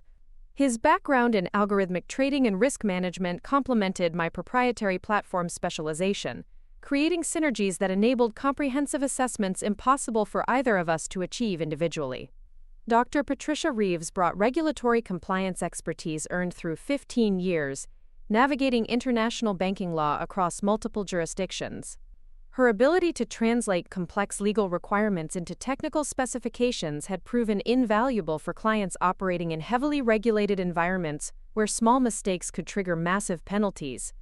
James Morrison specialized in organizational psychology and change management, helping clients understand why technology modernization efforts failed even when technical execution was flawless. His insights into corporate culture and resistance patterns had prevented numerous disasters by identifying human factors that traditional consultants ignored entirely. Emma, when you recruited me 8 months ago, I thought you were optimistic about the market demand for specialized consulting, Dr. Reeves said, raising her glass in a toast that acknowledged both professional success and personal friendship. Deutsche Bank makes our 15th major client this year. I'm beginning to think you were conservative in your projections. The conversation around our table reflected the satisfaction of professionals who had discovered that expertise, properly packaged and strategically marketed, could generate more value and autonomy than traditional employment relationships ever provided. Each consultant had stories of corporate betrayal or mismanagement that had driven them to seek alternatives. But our collective success demonstrated that individual knowledge could become institutional power when organized effectively. My phone buzzed with a message from Margaret Way at Sterling Holdings, requesting my assessment of another acquisition target that involved proprietary technology platforms in the cryptocurrency trading space. The compensation she mentioned for this engagement exceeded my former annual salary at Meridian for 6 weeks of consulting work, but more importantly, it represented expansion into emerging markets where my expertise could establish new industry standards. The cryptocurrency project will require blockchain architecture analysis and regulatory risk assessment across multiple jurisdictions, I explained to my team, watching their expressions shift from celebration to strategic planning as they recognized the complexity and opportunity this engagement represented. We'll need specialists in distributed systems and digital asset compliance, probably contractors initially until we determine whether crypto becomes a permanent practice area. The strategic planning session continued past midnight as we discussed expansion possibilities that had seemed impossible when I'd first conceived Rodriguez Strategic Systems during those dark days following my termination from Meridian. Cryptocurrency represented just one emerging area where proprietary technology expertise could generate enormous value for clients navigating uncharted regulatory and technical territories. The following week brought news that validated every strategic decision I'd made since establishing the firm. Michael Harrison had been terminated from his position as Meridian's Chief Executive Officer following Sterling Holdings' quarterly review of operational performance and strategic execution. His replacement was an external candidate with extensive experience in financial technology management and explicit instructions to maintain collaborative relationships with specialized consultants. Harrison's termination felt like poetic justice delivered through corporate efficiency rather than personal vendetta. His attempt to eliminate my position had backfired so completely that he'd ultimately eliminated his own position, while establishing my firm as an indispensable partner for Sterling's technology strategy across multiple portfolio companies. The new CEO at Meridian, Rebecca Torres, had spent her first week scheduling meetings with key consultants and technology partners, including a comprehensive review session with my firm, to discuss long-term strategic planning for Phoenix's continued evolution. Her approach emphasized collaboration over control, expertise over politics, and sustainable performance over short-term cost savings. Ms. Rodriguez, Sterling's board has made clear that maintaining our relationship with Rodriguez Strategic Systems is essential for Meridian's continued success, Rebecca said during our initial meeting, her tone establishing mutual respect rather than hierarchical authority. I'd like to discuss expanding our engagement to include strategic planning for next-generation trading platform development. The expansion she proposed would essentially make my firm Meridian's external technology development partner, with authority over architectural decisions and implementation strategies that would maintain their competitive advantages while adapting to evolving market conditions. The arrangement represented the kind of strategic partnership that traditional employment relationships could never achieve. More importantly, Rebecca's approach demonstrated understanding that expertise couldn't be eliminated or replaced, only partnered with or competed against. Her predecessor had chosen competition and lost decisively, while her strategy emphasized partnership and mutual benefit that would generate superior outcomes for all stakeholders. The meeting concluded with preliminary agreement on a 3-year strategic partnership that would guarantee Rodriguez Strategic Systems a minimum annual engagement, while providing Meridian with priority access to specialized expertise that their competitors couldn't match. The financial terms reflected the true value of knowledge that had been underappreciated for too long. That afternoon brought a call from Harvard Business School, requesting my participation in a case study about proprietary technology management and the strategic value of specialized expertise in financial services. The professor leading the research had followed my firm's rapid growth and wanted to document the lessons learned from my transition from terminated employee to successful entrepreneur. Ms. Rodriguez, your experience illustrates several important principles about knowledge management, organizational dependencies, and the strategic risks of eliminating specialized expertise, Professor Anderson explained, her academic perspective adding intellectual validation to professional success I'd achieved through practical application. We'd like to develop a teaching case that helps future executives understand the true costs and benefits of different approaches to technology modernization. The academic recognition felt like intellectual vindication that complemented the financial success Rodriguez Strategic Systems had achieved through strategic consulting. My story would become required reading for MBA students studying organizational behavior, technology management, and strategic decision-making, ensuring that future executives would understand the principles that Harrison had learned too late. The case study development process required extensive interviews and documentation that forced me to analyze my own journey from dismissed employee to industry leader, identifying patterns and principles that could benefit other professionals facing similar challenges. The academic framework helped clarify how individual expertise could become institutional power when properly leveraged and strategically positioned. Professor Anderson's questions revealed insights about the consulting industry and knowledge economy that extended far beyond my personal experience. Ms. Rodriguez, your firm's success suggests that traditional employment relationships may be obsolete for highly specialized professionals who can generate more value through independent consulting than through corporate hierarchy. Her observation aligned with trends I'd observed among my own consultants and industry colleagues who were discovering that expertise properly packaged and strategically marketed could provide greater autonomy, compensation, and professional satisfaction than traditional career paths offered. The knowledge economy was creating opportunities for individual specialists to build consulting empires that rivaled corporate capabilities. Winter brought the 1-year anniversary of my termination from Meridian, a date that had once seemed like professional catastrophe but now felt like liberation from limitations I hadn't recognized while trapped within corporate hierarchy. Rodriguez Strategic Systems employed 23 full-time consultants and maintained active engagements with 37 clients across 4 continents, generating annual revenue that exceeded most mid-sized corporations. The anniversary also brought reflective assessment of how completely my professional circumstances had transformed through strategic patience and systematic execution of consulting expertise that most executives couldn't evaluate or replace. Harrison's attempt to eliminate my position had inadvertently eliminated the constraints that had limited my professional potential for over a decade. My personal assistant delivered the morning's correspondence, which included invitations to speak at 3 international conferences, requests for consulting proposals from 2 Fortune 500 companies, and a handwritten note from David Chen congratulating me on being named to the 40 Under 40 list by Financial Technology magazine.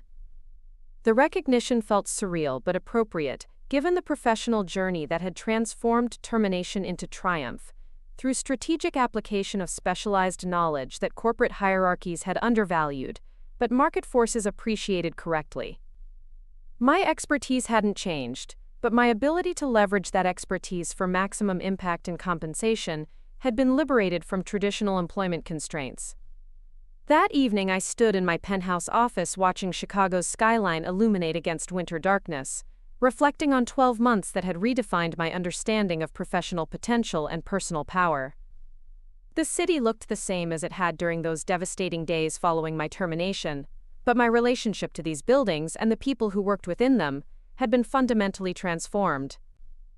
Meridian's tower still dominated the financial district, but I no longer saw it as the source of my professional identity or security.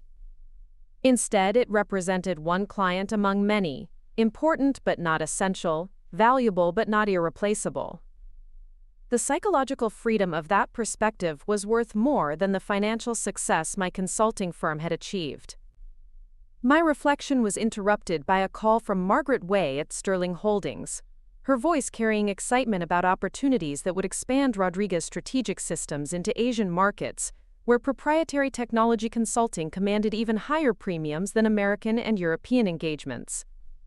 "Emma, we're acquiring a financial services company in Singapore that operates proprietary trading platforms across Southeast Asian markets," she explained, her tone suggesting that this opportunity would be both challenging and extraordinarily lucrative.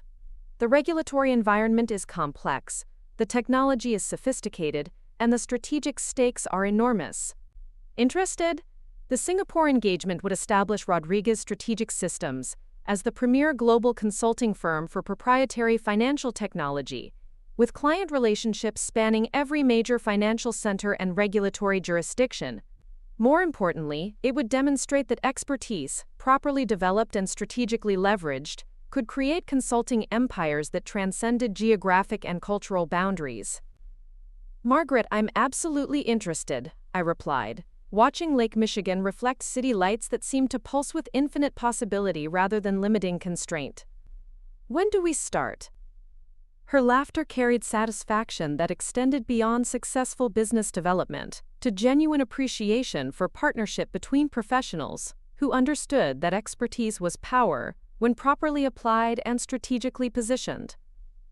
2 years after Michael Harrison had offered me severance and janitorial work as alternatives to accepting termination, I controlled a consulting empire that generated more revenue than most corporations, employed dozens of specialists whose expertise commanded global respect, and maintained strategic partnerships with organizations that valued knowledge over politics and performance over promises.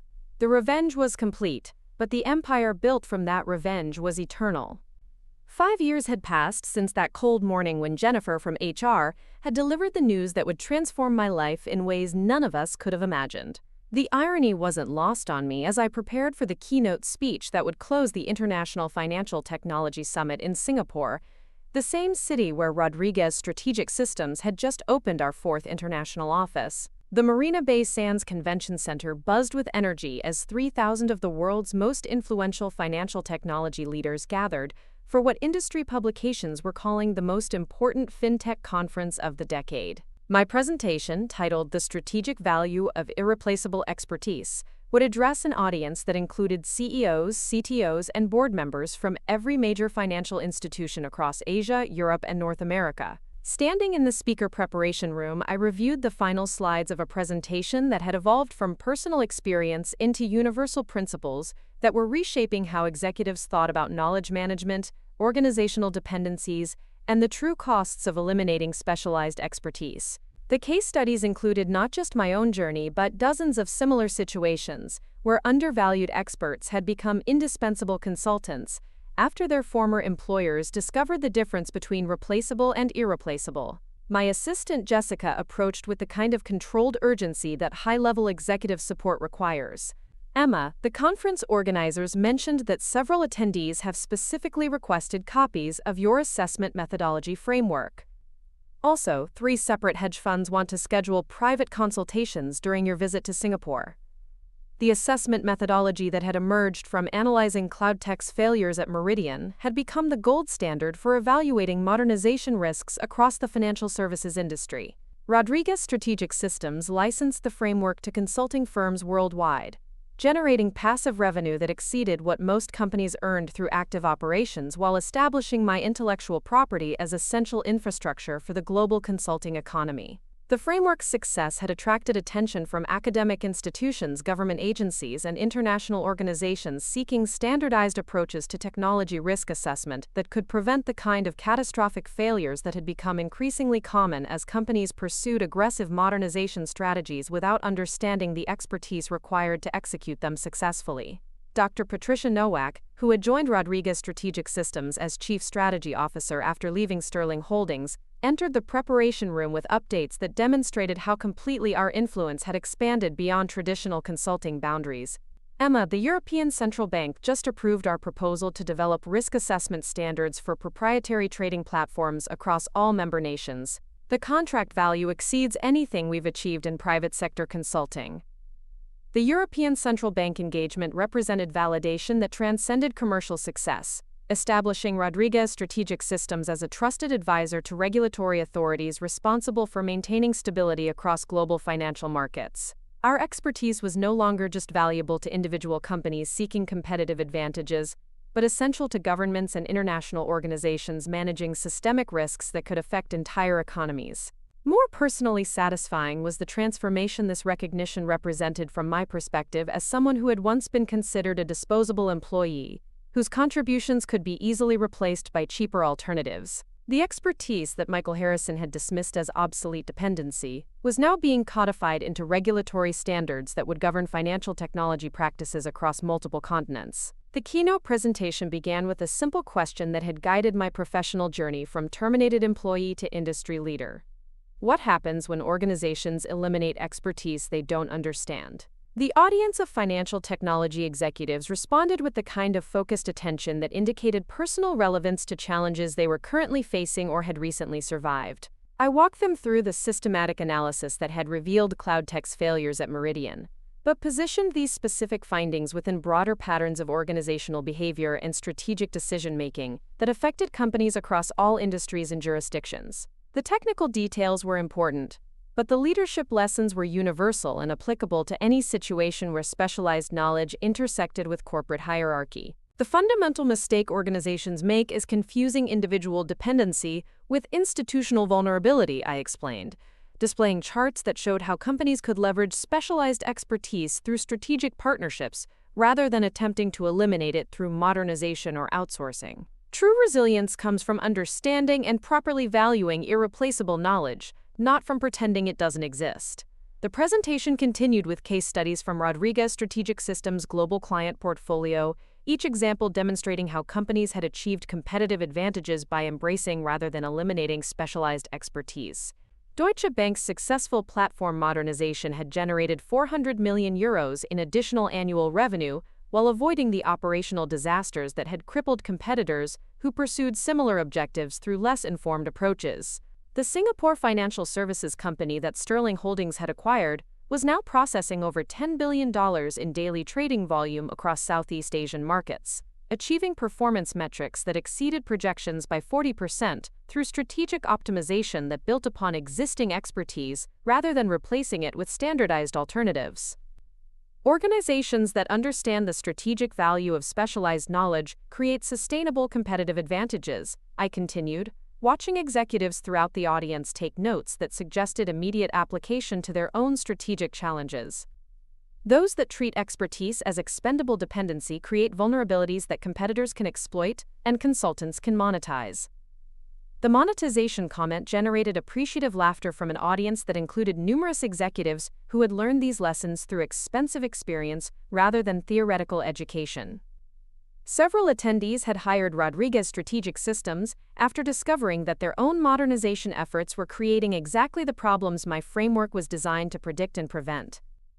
During the question and answer session, Dr. Chen Wei from the Bank of China asked about scalability challenges that revealed sophisticated understanding of the implementation complexities involved in transforming organizational culture around expertise appreciation.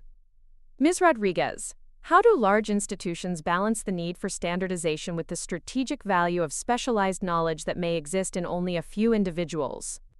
The question addressed tensions that existed in every major financial institution between operational efficiency and competitive differentiation, standardization and innovation, cost control and strategic investment. My response drew from 5 years of consulting experience across dozens of organizations that had struggled with exactly these balance points. The key is creating institutional frameworks that amplify rather than eliminate individual expertise, I replied, advancing to slides that showed organizational models Rodriguez Strategic Systems had developed for clients facing similar challenges. Instead of trying to replace specialists, successful institutions create systems that capture, leverage, and multiply their knowledge across broader teams and longer timeframes. The framework we'd developed included documentation standards, knowledge transfer protocols, and succession planning strategies that preserved institutional memory while reducing single points of failure. More importantly, it included compensation and recognition systems that motivated specialists to share knowledge rather than hoarding it as job security insurance against organizational betrayal. The presentation concluded with financial projections that demonstrated how strategic expertise partnerships could generate superior returns compared to traditional employment relationships or outsourcing arrangements. Companies that embraced specialized knowledge as competitive advantage rather than operational dependency achieved better performance outcomes while reducing risks and costs associated with failed modernization efforts. The future belongs to organizations that understand expertise as strategic asset rather than operational liability, I said, delivering the closing message that had become my signature theme across dozens of international speaking engagements. Individual knowledge, properly leveraged, becomes institutional power that creates sustainable competitive advantages in increasingly complex technological environments. The standing ovation felt like professional vindication that extended far beyond personal satisfaction to validation of principles that could benefit countless organizations and individuals navigating similar challenges. My journey from terminated employee to industry thought leader had created intellectual property that was reshaping how executives approached expertise management across multiple industries and continents. Following the presentation, I was approached by delegations from 7 different countries, requesting consultations about developing national standards for financial technology risk assessment based on Rodriguez Strategic Systems methodology. The conversations that followed revealed opportunities for government consulting that would expand our influence into regulatory policy development and international standards creation. The Japanese Financial Services Agency wanted assistance developing guidelines for cryptocurrency trading platform regulation that balanced innovation encouragement with consumer protection and systemic risk management. The complexity of this challenge required exactly the kind of specialized expertise that traditional consulting firms couldn't provide, but that Rodriguez Strategic Systems had developed through years of proprietary platform analysis.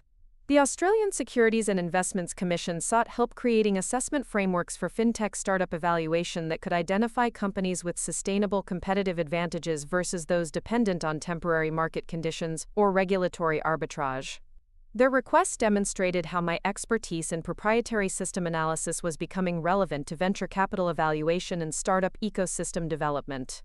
That evening, the conference organizers hosted a private dinner for keynote speakers and selected attendees at Singapore's most exclusive restaurant, where conversations continued around themes that had emerged during the day's presentations. The informal setting allowed deeper discussion of strategic challenges that executives couldn't address publicly, but that significantly affected their decision-making processes. Dr. Sarah Mitchell from J.P. Morgan Chase described modernization efforts that had achieved technical success but created unexpected operational risks through knowledge transfer failures that her internal teams hadn't anticipated. Emma, your presentation identified exactly the problems we've been struggling with, but I'm curious about remediation strategies for organizations that have already made these mistakes. Her question reflected experiences that dozens of executives had shared during similar conversations over the past 5 years, each representing opportunities for Rodriguez Strategic Systems to provide remediation consulting that was often more lucrative than preventative analysis. Companies that had learned these lessons through expensive failures were typically willing to pay premium rates for expertise that could fix problems other consultants couldn't even properly diagnose. Remediation requires different approaches than prevention, I replied, drawing from case studies that couldn't be discussed publicly but that illustrated principles applicable across multiple situations. The key is understanding what knowledge has been lost and developing strategies to rebuild institutional capabilities, without recreating the vulnerabilities that made the original expertise seem expendable. The conversation attracted attention from other executives who had faced similar challenges, creating an impromptu consulting session that demonstrated the continued demand for specialized expertise in knowledge recovery and organizational capability rebuilding. Each story shared around the table represented potential consulting opportunities worth millions in revenue, while highlighting the universal relevance of principles I'd developed through my own experience. Marcus Thompson from Credit Suisse mentioned regulatory compliance challenges that had emerged when they'd modernized trading platforms. Without properly understanding the expertise required to maintain audit trails and risk management protocols. His situation was remarkably similar to problems that had affected multiple Rodriguez Strategic Systems clients, suggesting systematic patterns rather than isolated incidents. The regulatory implications of knowledge loss are often more severe than the operational impacts, I observed, noting how compliance failures could trigger penalties and restrictions that exceeded the costs of maintaining proper expertise. Organizations that treat regulatory knowledge as disposable create legal vulnerabilities that can threaten their entire business model. The dinner conversation continued past midnight as executives shared experiences and sought advice about challenges they were facing or anticipated encountering during upcoming modernization efforts. Each discussion reinforced my understanding that the principles I'd developed weren't just personally relevant but universally applicable to organizations navigating technological change in highly regulated environments. The following morning brought meetings with potential clients who had attended my keynote presentation and wanted to discuss specific consulting engagements that would apply Rodriguez Strategic Systems methodology to their unique circumstances. The Singapore Technology Authority requested assistance developing national guidelines for financial technology innovation that balanced competitive advantage creation with systemic risk management. The meetings revealed opportunities that extended far beyond traditional consulting into policy development, regulatory framework creation, and international standards establishment that would position Rodriguez Strategic Systems as essential infrastructure for global financial technology governance. My expertise had evolved from individual knowledge into institutional influence that affected industry-wide practices and government policies. Later that week, I received a call from Harvard Business School with news that the case study Professor Anderson had developed about my journey from terminated employee to successful entrepreneur had become their most requested teaching material for executive education programs. The case was being translated into 12 languages and adapted for business schools across 6 continents. Emma, your story has become the definitive example of how specialized expertise can be transformed into sustainable competitive advantage through strategic consulting, Professor Anderson explained, her academic perspective adding intellectual credibility to professional success I'd achieved through practical application. We're receiving requests from executives who want to understand how to apply your principles to their own situations. The academic recognition had attracted attention from publishers interested in developing my methodology into comprehensive business strategy books that would reach audiences beyond traditional consulting clients. The intellectual property I'd created through analyzing my own experience was becoming educational infrastructure that would influence how future business leaders approached expertise management and organizational development. 6 months later, I stood in the penthouse office of Rodriguez Strategic Systems' newest location in Hong Kong, watching ships navigate Victoria Harbor while reflecting on a professional journey that had transformed personal betrayal into global influence. The firm now employed over 200 consultants across 8 offices, maintained active engagements with Fortune 500 companies on 5 continents, and generated annual revenue that exceeded most publicly traded corporations. More importantly, the intellectual frameworks I'd developed had become industry standards that were reshaping how organizations approached expertise management, technology modernization, and strategic risk assessment. My experience had created principles that were preventing countless other professionals from experiencing the kind of organizational betrayal that had launched my consulting career. The ultimate irony was that Michael Harrison's attempt to eliminate my position had created exactly the conditions that enabled me to build an empire based on the expertise he dismissed as expendable. His failure to understand the strategic value of specialized knowledge had become a teaching example studied in business schools worldwide as a cautionary tale about the costs of undervaluing irreplaceable expertise. That evening, I received a message from Rebecca Torres, who had successfully led Meridian Financial for 3 years since Harrison's departure. Emma, I wanted to personally thank you for the strategic partnership that has made Meridian one of the most profitable financial technology companies in North America. Your expertise didn't just save our systems, it created competitive advantages that continue generating value years after the initial consulting engagement. Her message represented professional vindication that exceeded even my most optimistic projections when I'd first established Rodriguez's strategic systems. Meridian had become a showcase for how organizations could leverage specialized expertise through strategic partnerships rather than attempting to eliminate dependencies that were actually competitive advantages. The reflection was interrupted by Jessica's announcement that the Prime Minister of Singapore wanted to discuss establishing a regional center for financial technology expertise that would position the country as the global hub for proprietary system innovation and regulatory development. The conversation would explore government partnership opportunities that would expand Rodriguez's strategic systems' influence into sovereign policy development and international standards creation.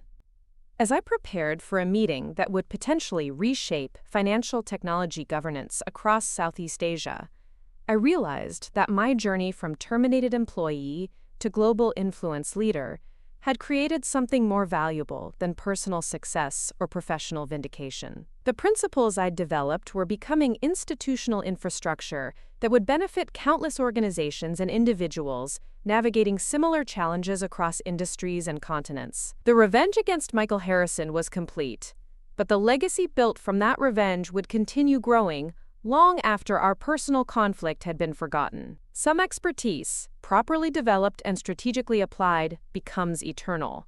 Up next, you've got 2 more standout stories right on your screen. If this one hit the mark, you won't want to pass these up. Just click and check them out.